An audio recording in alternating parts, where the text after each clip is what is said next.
사실은요, 제가 어떻게 하다 보니까 그 9월달 지난 한 달 전부터 해갖고 시편 말씀을 좀 계속 전하고 있어요. 예, 예.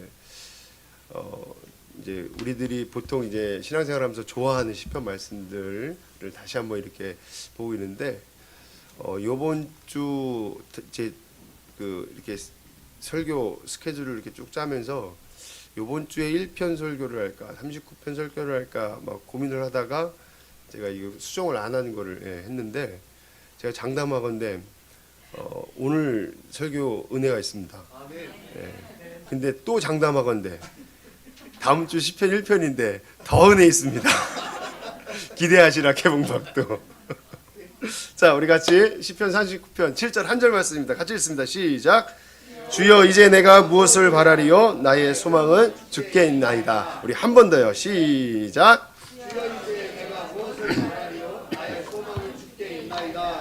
아멘. 오늘 우리가 함께 읽은 말씀 시편 39편 7절 말씀을 가지고 우리 소망을 붙잡으라 라는 제목으로 우리 함께 말씀 나누도록 하겠습니다. 우리 말씀의 제목을 같이 한번 읽습니다. 소망을 붙잡으라. 자, 다시 한번요. 소망을 붙잡으라. 예, 지난 앞에서 말씀드린 것처럼 지난 9월달 첫 주부터 시작해서 우리 계속해서 이 시편에 관한 그 말씀들을 좀 나누고 있습니다. 다시 한번 전례 없던 말씀 예고편 다음 주 시편 1편입니다. 예, 제목까지 알려드리겠습니다. 복 있는 사람. 예, 기대가 됩니다. 자, 오늘의 제목은 뭐예요?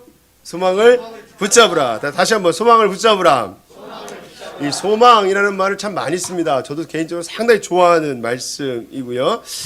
국어 사전에 보니까 이 소망을 어떻게 이야기하고 있냐면 여러 가지 뜻들이 있는데 그 중에 이렇게 크게 두 가지로 좀 나눌 수 있더라고요. 첫 번째 소망이라고 하는 것은 우리가 흔히 얘기하는 어떤 일을 바라는 것, 또 그것을 기대하는 마음, 어떤 그런 것을 소망이라고 이야기하는데 이 한자 표기에 따라서 그 내용이 좀 달라져요.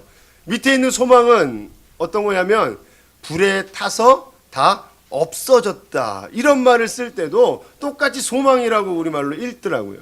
여러분, 같은 말을, 같은 단어를 이야기하는데 그 내용은 너무나도 정반대의 뜻을 담고 있죠. 예. 어떤 조사기관에서 자살한 사람들에 관한 보고서를 발표한 것이 있는데 참 안타까운 일이죠.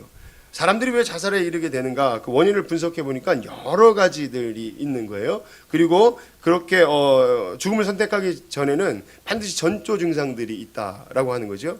그리고 그 많은 증상들 속에 보면 그들이 사용하는 언어들이 있다는 거예요. 그 언어들 중에 보면요, 공통적으로 나오는 많은 이야기들이 뭐냐면 더 이상 소망이 없다, 희망이 없다 라고 하는 말을 많이 사용한다는 그런 조사 결과가 있어요.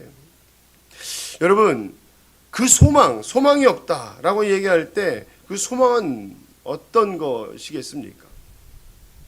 특히 올해 우리가 전 세계가 상상하지도 못했던 이 코로나19라는 것으로 인해서 삶의 많은 어려움들을, 특별히 경제적인 어려움들을 겪고 있습니다.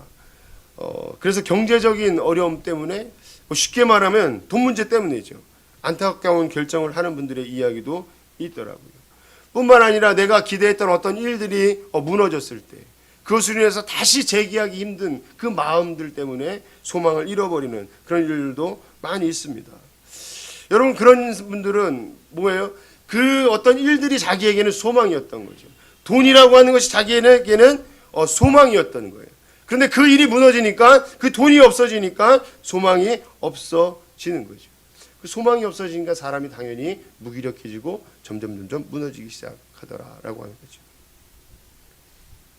그런데 보면 이 사람들은 소망이라고 이야기하는 그 많은 것들이 마치 저 단어가 품고 있는 것처럼 소망이라는 단어의 뜻을 이야기할 때 이 소망이라는 말, 그 말은 같아도 저렇게 한자에 따라서 두 가지 의미로 나눠지는 것처럼 우리들이 살아가면서 소망이라고 얘기하는 그 어떤 대상이, 그 어떤 것이 이것이 나에게 소망, 어떤 희망을 줄 거라고 생각하지만 사실 대부분의 많은 것들이 이 땅에서 소멸하여 없어질 것들, 영원하지 않은 것들을 소망이라고 생각하고 붙들고 살아가는 경우들이 많이 있다라고 하는 것이죠. 너무나도 대조적인 그런 뜻인데 말이죠. 소망, 바라고 기대하는 것들이 어쩌면 소망, 불타서 없어질 것들이 아닌지 우리는 한번 스스로에게 질문해 볼 필요가 있습니다. 여러분은 또 어떠한 소망을 붙잡고 살아가고 계십니까? 때로는 또 어떠한 소망을 붙잡기를 원하십니까? 제가 막 돈 얘기했다고 여러분 오해하지 마십시오. 저는 여러분이 부자 되기를 원합니다. 예, 부자 되세요?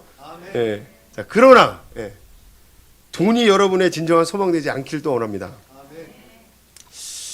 주님 부자 되게 해달라니까 아멘 크게 하더니 돈이 소망이 아니라니까 좀 줄어든 사람이 있습니다. 괜찮습니다. 예, 자, 그런데 오늘 이 말씀을 통해서 혹 이전까지 세상의 가치가 소망이었던 분들 또는 소망을 좀 요즘 바라보지 못하고 살아가는 분들이 있다면 우리 주님이 소망되어지는 역사가 있기를 다시 한번 축원합니다. 자, 그래요. 우리의 진정한 소망은 우리 주님인 줄로 믿습니다. 살아계신 하나님, 예, 소망 되시는데 무조건 믿습니다 해갖고 되는 게 아니잖아요. 왜 그 예수님이 우리의 소망 되시는가? 제가 이 소망이라고 하는 말이 영어로 여러분 뭐예요? 호프라고 얘기하죠. HOPE. 그래서 이 호프라고 하는 단어를 가지고요, 마치 사행시를 짓듯이 왜 예수 그리스도가 우리의 소망 되시는지에 대해서 생각해 봤어요.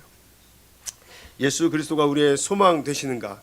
바로 이 영어 단어 hope라고 하는 그 단어 안에 우리가 좀 빗대어서 또 말씀 안에서 우리가 좀 발견할 수 있기를 소망하고, 그 주님이 바로 진짜 변하지 않는 소망되기를, 여러분의 소망되기를 다시 한번 축원합니다.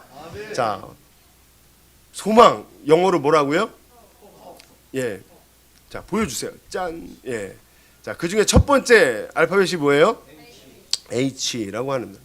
자, H라고 하는 단어로 영어에다 시작하는 많은 단어가 있는데 그 중에 보니까 honesty라고 하는 단어가 있어요. 자, 이렇게 생긴 단어입니다. 예, 자, 앞서가는 선진국민이에요. 예, 자, 이 단어의 뜻이 뭔가 봤더니 바로 정직 또 신실, 이런 뜻이 있더라고요. 예, 여러분, 이 정직과 신실하다라고 하는 것은요, 제자반 하시는 분들 배웠겠지만 하나님의 속성 중에 하나예요. 예, 하나님의 성품 중에 하나라는 거죠. 예, 신실하다, 정직하다. 여러분, 우리가 이 세상을 살아가다 보면 참 많은 사람들을 만나고 살아갑니다.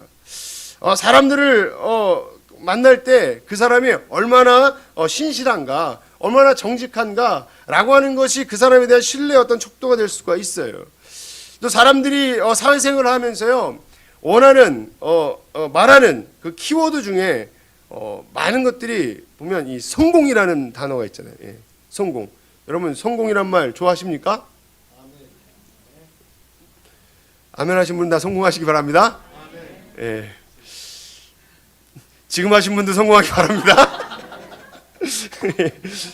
이 성공에 관한 책들이요, 서점에 가면 많아요. 예, 많은데요, 그 베스트셀러 책들이 이렇게 쭉 보다 보면 공통적으로 이야기하는 많은 이야기들이 있더라고요. 예, 그 성공의 요소에 대해서 이야기할 때 보면 빠지지 않는 것 중에 하나가 바로 이 정직과 신실함이라고 하는 거예요. 예, 사람들의 정직한 신실함. 예,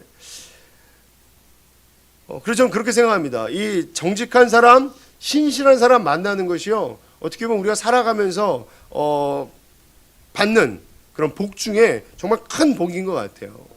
특별히 우리 자녀 세대들이, 여러분의 가정의 자녀 세대들이 좀 그런 만남의 복이 있기를 축복합니다.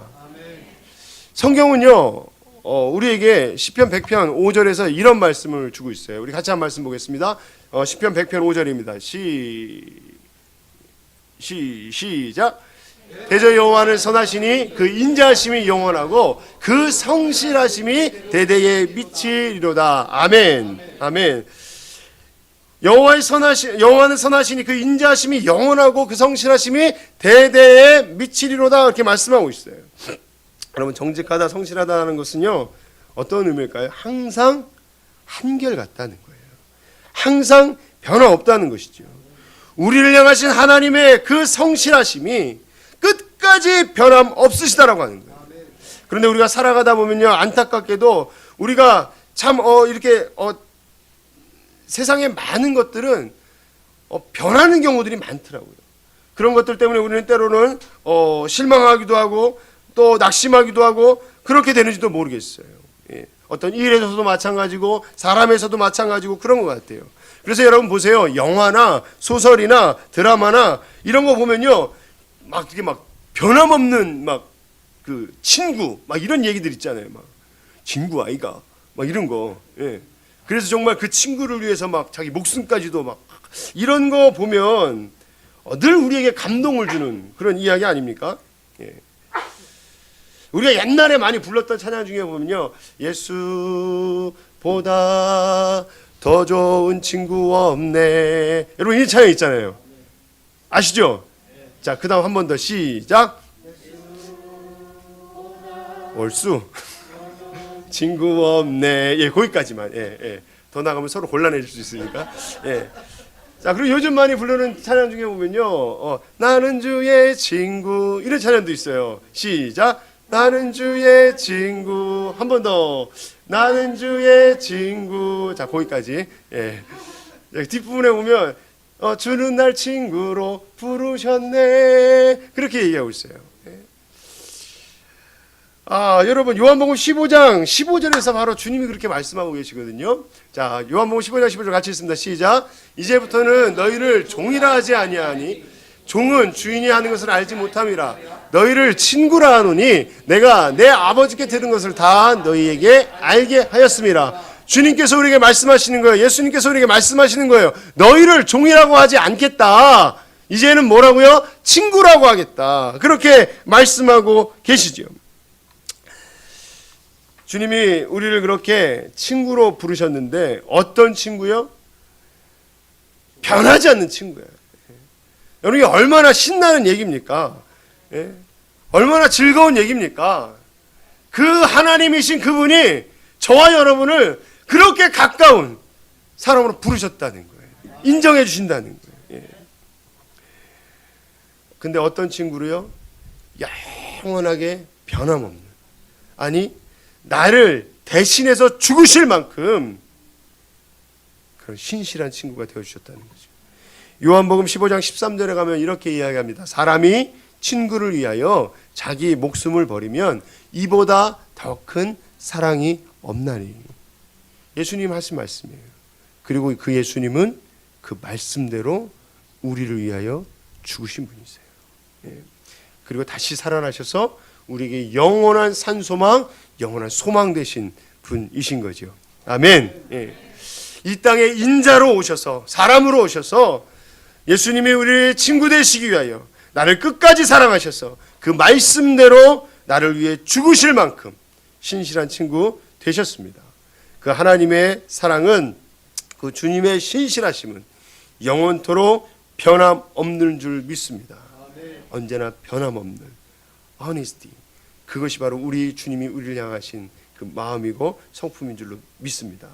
그 주님의 친구 되신 여러분은 분명한 소망을 이야기할 수 있는 분들 한번 지긋한 눈빛으로 바라보시면서 한번 이야기하죠. 예. 우리가 다 누구라고요? 주님의 친구 된 사람들이에요. 예. 한번 바라보시면서 얘기하세요. 예. 몰라봐서 죄송합니다. 예. 몰라봐서 죄송합니다. 예. 자, 두 번째, 우리가 소망을 붙잡을 수 있는 이유. 예. 두 번째, 아까 단어 호프라고 하는 것의 두 번째 단어가 뭐예요? 오죠. 자, 이 단어는 이렇게 해석해 봤습니다. 자, 짜잔, 오리진, 제트.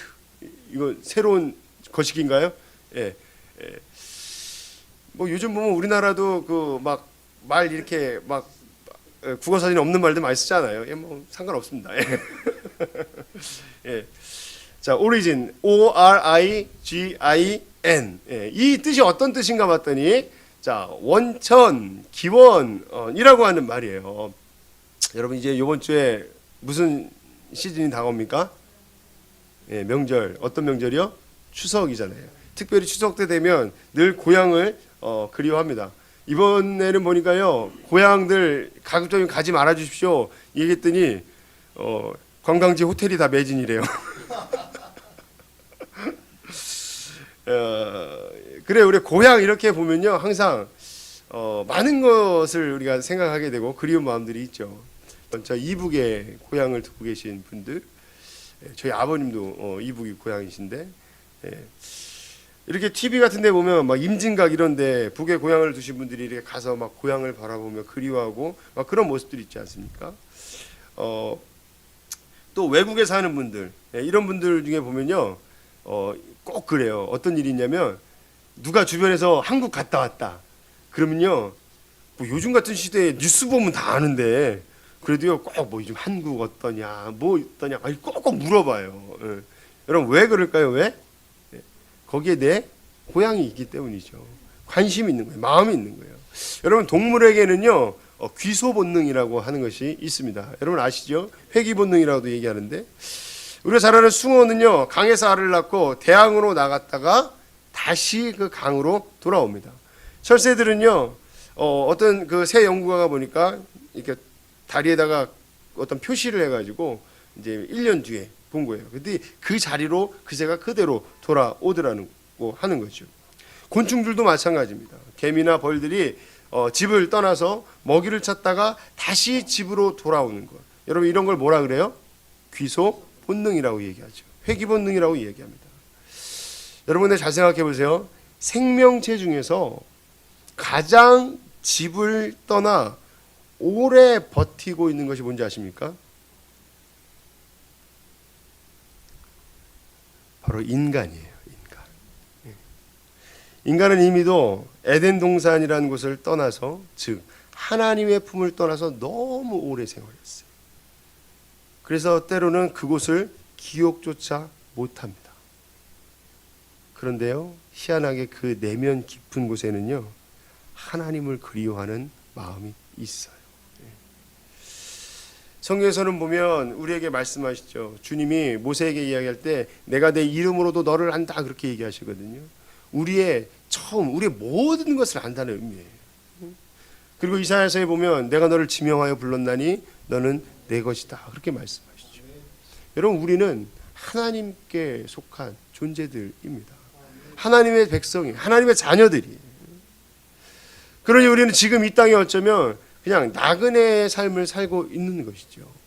그래서 베드로전서 1장 1절에 보면 이 베드로서를 쓰면서 사도 바울이 이렇게 표현을 하더라고요. 예수 그리스도의 사도 같이 읽습니다. 시작. 예수 그리스도의 사도 베드로는 본도, 갈라디아, 갑바도기아, 아시아와 비두니아에 흩어진 나그네. 여러분 맞습니다. 저 문자적인 저 편지에 실제적인 어떤 그런 내용으로 보면 지금 각지에 흩어져 있는 사람들에게 편지하고 있는 거예요. 그런데 그 영적인 의미를 보면요, 오늘날 우리에게도 동일하게 해당된다는 거죠. 본향을 떠나와 이 땅에서 각자의 삶에 흩어져 살아가고 있는 우리를 나그네라고 표현하고 있는 거죠. 세상에서도 보면 인생을 나그네라고 그렇게 얘기하지 않습니까? 에덴 동산을 떠났어요. 아버지 하나님의 품을 떠났어요. 그래서 정처 없는 나그네 인생 같아요. 그런데 분명히 주님이 우리에게 말씀해 주시는 것이 또 있어요. 빌립보서 3장 20절 보니까 이렇게 말씀합니다. 시작. 그러나 우리의 시민권은 하늘에 있는지라 거기로부터 구원자 곧 주 예수 그리스도를 기다리노니. 아멘. 여러분 우리의 시민권은 어디에 있다고요? 하늘에 있다고요. 하늘에. 우리의 시작과 우리의 끝이 우리에게는 분명히 있는 사람들입니다. 우리는 하늘에 속한 사람들입니다.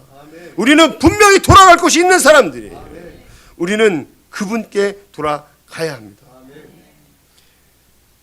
사람들 안에도 뭔가 그 회귀 본능이 있지만 어디로 돌아가야 할지 몰라서, 무엇을 붙잡아야 할지 몰라서, 어떤 방향을 잡아야 할지 몰라서 세상에 이것인가 저것인가 그렇게 헤매이다가 결국에는 파멸과 죽음에 이르게 될 뿐이죠.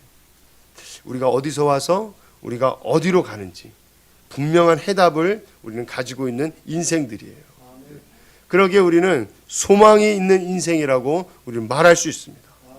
우리는 처음과 끝이 분명한 사람들이, 처음과 마지막이 있는 사람들이, 그렇기 때문에 때로는 이 세상의 삶이 고난이 있고 어려움이 있고 정말 내가 이해할 수 없는 그런 일들과 상황들과 환경이 있다 할지라도, 여러분 분명히 말씀드리지만 그런 어려움들 앞에, 그런 이해할 수 있는 일들 앞에 우리가 소망이 있다고 하여서, 우리가 처음과 끝이 분명히 있는 사람들이라고 하여서 그런 것에 대해서 무감각하게 살아가는 것이 아니에요.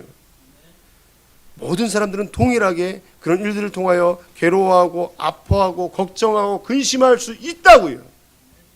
그러나 그것 때문에 망하지 않는 사람들이 소망이 있는 하나님의 백성인 우리인 줄로 믿습니다. 이것은 잠시 지나가는 넉넉히 이기는 우리의 삶이라고 우리는 이기게 될 줄로 믿습니다. 예수 그리스도 살아계신 하나님이 나의 소망되는 이유는 그분이 나의 처음과 마지막 되시기 때문이에요. 예수 그리스도가 우리의 소망이라고, 그 소망을 붙잡을 수 있는 우리 세 번째 이유는, 자, 우리 호프라라고 하는 단어의 세 번째 알파벳이 뭐였어요? P라고 했습니다. P. 자, 조금 어려운 단어 하나 만들어봤어요. 자, protection이라고 하는 말인데, 이 말의 뜻이 뭐냐 하니까 어떤 보험을 때로는 이렇게 보험에서 사용할 때는요, 이 보장 뭐 이런 의미로도 쓰이더라고요. 시편 18편 8절에 보니까 성경에서 우리에게 이렇게 말씀하고 있어요. 자, 같이 읽습니다. 시작. 나를 눈동자같이 지키시고 주의 날개 그늘 아래 감추사. 나를 눈동자같이 지키시고 주의 날개 그늘 아래 감추시는 분이 우리 주님이시래요. 여러분, 옆에 분의 그윽한 눈동자를 한번 바라보시겠어요? 예, 한번 바라봐 주시죠. 그리고 손가락을 확 찌르십시오. 여러분, 눈을 이렇게 탁 찌르려 그러면 어떻게 돼요? 예, 의식해서 깜빡이게 되나요? 예, 의식해서 깜빡이려 그러면 눈 찔리는 사람 많습니다. 예, 나도 모르게 무의식적으로 감게 되잖아요. 우리의 신체 구조를 보면요, 그런 눈 보호 장치가 있어요. 예, 눈물이 있고 눈꺼풀이 있고 속눈썹이 있고 겉눈 발음이 안 되냐? 겉눈썹이 있고, 예, 막 그렇죠. 예. 여러분, 성경에서 우리 주님이 우리를 지키시는데 무엇과 같이 지키신대요? 눈동자 같이 지키신대요. 예? 싸매고 또 싸매시고 또 싸매시고 또 싸매시고 그렇게 지키신다는 거예요. 예. 마치 어미새가 자기 새끼를 보호하는 것처럼 바로 그 날개로 푹 쌓아서 보호하신다는 거죠. 여러분도 아마 많이 들어보셨을 해외 단신입니다. 예, 미국에서 큰 산불이 났었어요. 산불이 엄청나게 심하게 나고 많은 동물들이 피해를 입었습니다. 산불이 이제 진화가 되고 소방대원들이 이제 그 잔불들을 이렇게 정리하면서 보니까 많은 동물들의 사체가 있는 거예요. 근데 그 중에 하나 유독 눈에 띄는 게 커다란 새의 사체가 이렇게 널브러져 있는 거죠. 엎어져 있는 거죠. 참, 저만한 새가 저 정도 날개면 이 불을 피해서 충분히 날아갈 수 있었을 텐데 왜 여기서 죽었을까? 사체를 수습하면서 그 새를 걷어보니 그 밑에 무엇이 있었어요? 이제 갓 부화한 그 새끼 새가 살아있는 거죠. 바로 우리 주님이 자신의 몸을 던져서 우리를 살리신 거예요. 얼마나 감사해요. 여러분, 우리는 그런 존재들이라고요. 그런 존재들이라고요. 주님의 피값으로, 주님의 생명으로 바꿀 만큼 소중한 존재가 바로 저와 여러분들입니다. 어느 누구도 우리를 세상에서 함부로 대할 수 없어요. 예. 그러니 세상의 그러한 이야기나 세상의 어떤 기준 때문에 여러분 넘어지실 필요 없습니다. 시편 121편 3절에서 4절은 우리에게 이렇게 얘기해요. 같이 읽습니다. 시작. 여호와께서 너를 실족하지 아니하게 하시며 너를 지키시는 이가 졸지 아니하시리라. 아멘. 예. 여러분, 우리가 세상을 둘러보면 실족할 일들이 얼마나 많습니까? 예. 그런데 여호와께서는요, 우리 발이 미끄러지지 않도록, 실족하다 이 표현이 바로 어떤 걸 가다가 나도 모르게 쭉 미끄러지잖아요. 여러분, 미끄러져서 넘어져 보신 적 있으세요? 예, 넘어져야지. 그리고 넘어지시나요? 나도 모르게 쭉 미끄러지잖아요. 예, 그래서 넘어지는 거예요. 근데요, 여호와께서 너를 실족하지 아니하게 하신다. 그렇게 얘기하세요. 예. 근데 이 말씀은요, 볼 때 저 시편 121편 3절, 4절 너무 좋은 말씀인데 그 앞에 있는 말씀도 우리가 꼭 볼 필요가 있어요. 예. 제가 준비 안 했어요. 집에 가서 꼭 찾아보세요. 내가 산을 향하여 눈을 들리라. 나의 도움이 어디서 올까오?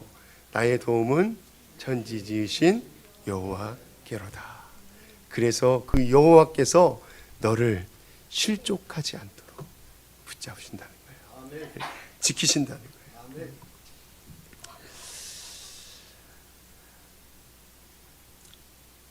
우리 옛날에 많이 부르던 찬양 중에 보면 그런 거 있잖아요. 사람을 보며 세상을 볼 때 만족함이 없었네. 나의 하나님 이쯤만 보면 좀 같이 하던데 만족였네. 동남풍아 동남풍아 불어라. 서북풍아 불어라. 가시밭에 백합화 예수 향기 날리니 할렐루야 아멘. 끝. 예. 저는요 이 찬양 중에 저 개인적으로는 제일 좋아하는 부분이 어디냐면요, 동남풍아 불어라 서북풍아 불어라, 그 부분이에요. 예. 여러분 어떤 부분 제일 좋아하세요? 다 좋아해요. 역시 은혜가 충만하십니다. 예. 왜 그런가 하면요, 저는요 사람을 보며 세상을 볼 때 만족함이 없지만 나의 하나님 그분을 볼 때 나는 만족한다는 거예요. 내가 주님을 보니까 내가 실족할 것 같아도 일어선다는 거예요. 세상은요 동남풍이 불어요. 서북풍이 불어요. 어떻게 해서든지 우리를 쓰러뜨리려고 해요. 원수마귀는 우리의 삶을 어떻게 해서든지 믿으면서 떨어뜨리려고 해요. 그런데요 사람을 보고 세상을 보는 것이 아니라 나의 하나님 그분을 보니까 동남풍아 불태면 불어라. 서북풍을 불태면 불어라. 아멘. 나는 승리한다. 아멘. 저는 그래갖고 이 부분이 너무 좋아요. 아멘. 동남풍아 불어라. 서북풍아 불어라. 여러분, 우리 믿음으로 사는 것은 바로 그거예요. 아멘. 세상의 바람 앞에 움츠리지 않고 그래 불태면 불어봐. 불태면 불어봐. 믿음으로 버티고 싸우고 승리하고 이기게 될 줄로 믿습니다. 아멘. 마지막으로 우리가 예수 그리스도가 우리의 소망이라고 선포할 수 있고 붙잡을 수 있는 네 번째 이유를 이렇게 해봤어요. 자, 호프의 마지막 영어 단어가 뭐예요? 알파벳이 E입니다. 예. 자, 이 E를 가지고 보니까 embrace라고 하는 단어예요. 예. 이거 어떤 뜻이냐면 껴안다, 포옹하다, 또한 기꺼이 받아들이다, 이런 의미가 있어요. 사실 뭐 정치 얘기하는 거 별로 좋아하지 않은데 이렇게 딱 돌아가다 보면요, 늘 무슨 일이 벌어지면 무슨 대표 사퇴해라, 그리고 막 책임자 무슨 사퇴해라, 이런 말들이 얼마나 많습니까? 사실 보면요, 그게 세상의 모습이에요. 예? 세상의 모습이에요. 또 여러분 이렇게 보면요, 그 전쟁, 혹시 전쟁 영화 좋아하시는 분들 계십니까? 별로 안 좋아하세요? 저 전쟁 영화 되게 좋아하는데. 예. 제가 제일 좋아하는 영화 중에 하나가 장동건 나오는 마이웨이라는 영화. 어떻게 알았어요, 목사님? 제가 몇 번 얘기했죠? 감사해요, 기억해 주셔서. 예. 다른 분들은 별로 재미없다 그러는데 저 그 영화 보면 진짜 우리나라에서 만들기는 아까운 영화 같아요. 예. 궁금하신 분은 꼭 보시기 바랍니다. 예. 전쟁에서 보면요, 이 상대팀, 이 적군들을 죽이는 그 일보다 더 큰 피해를 주는 일들이 뭐냐면 이 부상을 입히는 일들이에요. 부상을. 왜냐하면 예를 들어서 뭐 상대편이 한 10명이 있다. 그럼 1명, 2명 죽이면 나머지 몇 명 돼요? 8명, 9명 되잖아요. 근데 1명, 2명 부상 입히면요, 전투력이 8명이 되는 게 아니라 6명, 5명이 됩니다. 왜냐하면 부상 입은 사람을 챙겨야 되기 때문에. 그래서 여러분 지뢰 같은 것 중에서도 보면 빵 하고 한 번에 털어갖고 다 같이 꾸락하고 죽는 지뢰 말고 이 발목 지뢰 같은 거 있어요. 그러니까 그런 게 왜 생기는 거냐면 바로 그 전투력을 더 이렇게 손실케 하기 위해서 그런 거거든요. 근데 가만 보면요, 이 사탄도 영적 전쟁 가운데서 보면 그런 동일한 전략을 쓰더라고요. 내가 믿음으로 살아가는데 보면 내 안에 자꾸 어떤 상처들을 만드는 거예요. 내 안에 자꾸 때로는 막 그 낮은 자존감, 막 자괴감, 그래서 어떤 일들을 경험하면서 막 원망, 불평, 막 그래서 에이 이제 끝이다, 소망 없다 라고 하는 그런 메시지들을 우리에게 계속해서 공격하는 거예요. 그래서 우리 안에 어떤 생명력이 사라지게 하는 거죠. 그런데 우리는 기억해야 할 것이 있습니다. 우리 주님은 우리의 어떠한 상황, 어떠한 모습일지라도 우리를 용납해 주시는 분이세요. 용납해 주시는 분이세요. 이 비밀은 다음 주 설교를 꼭 들으면 알게 됩니다. 다음 주 설교 뭐길래 이렇게 광고를 많이 해? 여러분 요한복음 8장에 보면요, 가늠하다가 현장 앞에서 붙잡힌 여인이 예수님 앞으로 끌려와요. 여러분 그 이야기 다 아시죠? 그 대화에서 예수님이 뭐라고 얘기하십니까? 그 사건이 다 이제 마무리되고 마지막에 가면 너를 정죄하던 자들이 어디 있느냐? 없습니다. 그리고 예수님 뭐라고 얘기하세요? 나도 너를 정죄하지 않는다. 돌아가서 다시는 죄를 짓지 마라. 여러분 그 말씀이 뭐예요? 돌아가서 열심히 살으라는 거예요. 돌아가서 다시 살라는 거예요. 예? 주님은 우리에게 살라고 얘기하시는 거예요. 예수님은 살리시는 분이세요. 예. 누가복음 12장 20절에 보면 우리가 잘 아는 탕자의 이야기가 나오죠. 탕자가 우리 다 아는 것처럼 그냥 완전히 엉망진창으로 살다가 마지막에 다시 집으로 돌아가기로 결정을 하고 돌아갑니다. 나는 이제 아들도 아니다. 진짜로 그 마음 먹고 가는 거예요. 근데 누가복음 12장 20절에서 보면요, 그 장면을 이야기할 때 이렇게 이야기해요. 그 돌아오는 아들을 향해서 우리 같이 한번 읽어볼게요. 시작. 이에 일어나서 아버지께로 돌아가니라. 아직도 거리가 먼데 아버지가 그를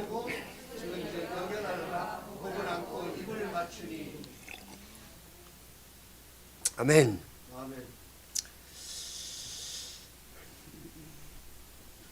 제가 옛날에 하나님께 그렇게 기도한 적이 있었어요. 멀쩡하게 생겨갖고 사람이 눈물이 많아. 하나님 참 추잡합니다. 눈물 좀 안 흘리게 해주세요. 근데 진짜 한동안 눈물이 꽤 없었어요.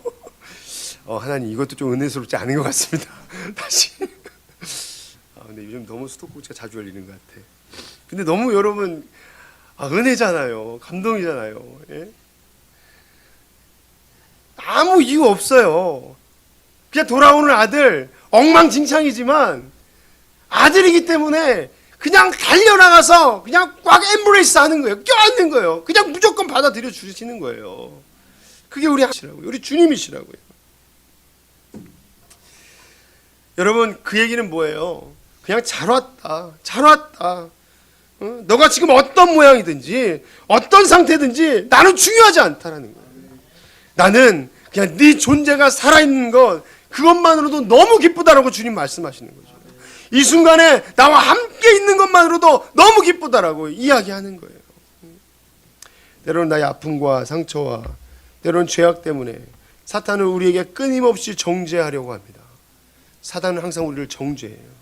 그래서 하나님의 은혜를 바라보지 못하게 해요. 어쩌면 우리가 세상의 냉철한 기준으로 보면 우리는 삶의 여러 가지 현장 가운데서 우리의 부족함이나 우리의 실수나 우리의 그 어떠한 것 때문에 세상은 우리에게 더 이상 쓸모없다라고, 너는 이제 해고야라고, 너는 이제 끝이야라고, 더 이상 소망이 없다라고 이야기할지 모르겠어요. 그런데 우리가 주님께로 돌아가기만 하면 언제든지 그분은 기꺼이 우리를 품어 안아주시는 분이세요.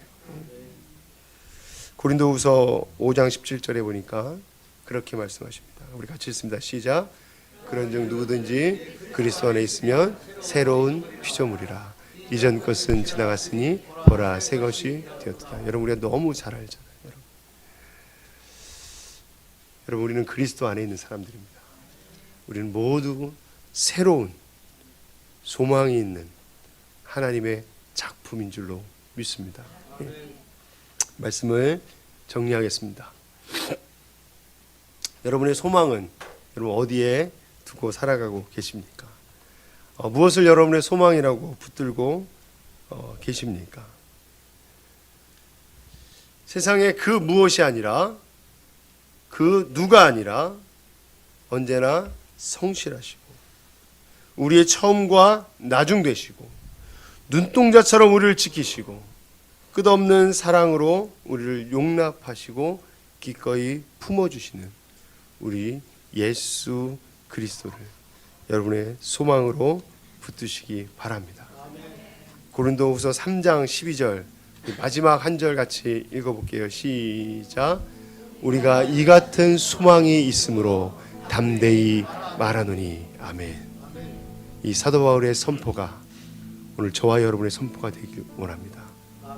내 인생은 소망이 있다. 살아계신 예수 그리스도 때문에 우리는 소망을 붙들고 소망을 말할 수 있는 사람들입니다. 나의 주님을 인생의 소망으로 붙들고 든든히 붙잡고 늘 승리하는 저와 여러분들 다 되시기를 예수님의 이름으로 축복하고 축복합니다. 아멘.